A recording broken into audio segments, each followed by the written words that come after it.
Opportunity press को miss नहीं करनी चाहिए थी।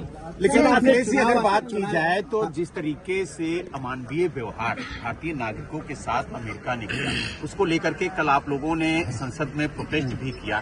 क्या जिस तरीके से आप लोग आवाज उठा रहे हैं, ये आगे भी देखने को मिलेगा सदन के अंदर?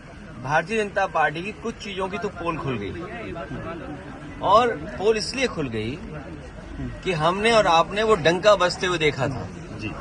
बड़े बड़े इवेंट देखे थे हम लोगों ने, और ये भारतीय जनता पार्टी वाले लोग कोई दिन नहीं चूकता था जिस दिन ये नहीं कहते थे कि दुनिया में हम कहां पहुंच गए हैं, हम कुछ बन गए हैं, विश्व गुरु बन गए हैं। सोचिए आप, जो लोग दिन भर ये कहने से नहीं चूकते थे कि विश्व गुरु बनने जा रहे हैं, अर्थव्यवस्था उनकी तीसरे नंबर पे पहुंच रही है, वो आजकल कैसे चुप घूम रहे हैं, मौन हो गए हैं।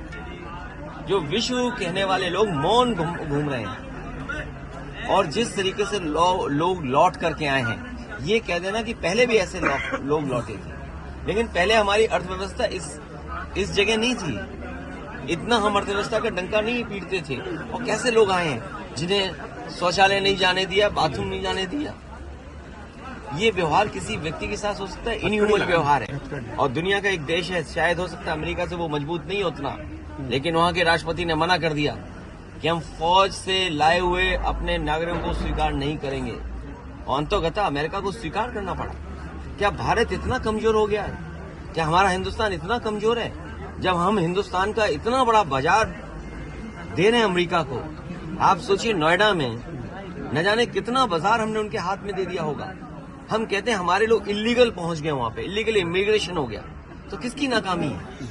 ये सरकार की नाकामी है, जो क्वालिटी ऑफ लाइफ या उनको बेटर अपॉर्चुनिटी नहीं दे पा रही।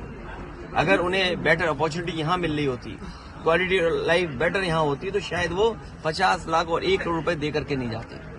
पंजाब के तो चलो 50 लाख रुपए की सुनने में आ रहा है दे करके गए हैं, लेकिन गुजरात वाले तो 1 करोड़ रुपए दे के गए हैं। कम से कम सरकार को जो पैसा दे करके गए हैं, उनके सरकार को पैसे वापस कराने चाहिए। और जिस उम्मीद के साथ वो लोग गए थे, घर परिवार के लोग, वही नहीं, भारत के और भी लोग हैं जो अपनी क्वालिटी ऑफ लाइफ बेटर जीना चाहते हैं, जॉब्स चाहते हैं, नौकरियां चाहते हैं, अपने परिवार की सिक्योरिटी चाहते हैं, अपने परिवार की प्रॉस्पेरिटी चाहते हैं। उनको सरकार मौका दे। अगर मौका नहीं देती है तो ये जो अर्थव्यवस्था में आप दिखा रहे हो ना कि हम किस ऊंचाई पे पहुंच रहे हैं, आप कुछ लोगों को ऊंचाई पे पहुंचा रहे हो, आम लोगों को उस ऊंचाई तक नहीं ले जा रहे।